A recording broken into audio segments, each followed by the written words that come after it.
Last night pa siya umalis eh. Joshua!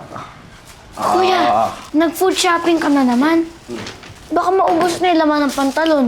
Ay, huwag kang mag-alala. Sulitin na lang natin to. Oh, bumili ako ng ice cream. Kuya, ang dami naman nito. Ilalagay ko na lang to sa rep. Para meron pa tayo kayo ni Ma'am. Huwag ka na mag-alala, ha? Baka nakakalimutan mo. Hindi tayo naubusan ng pera dahil dito sa Magic Pantalon. Oh. Sa'yo na to. Kuya, nakalimutan niyo ba yung turo ni Nanay?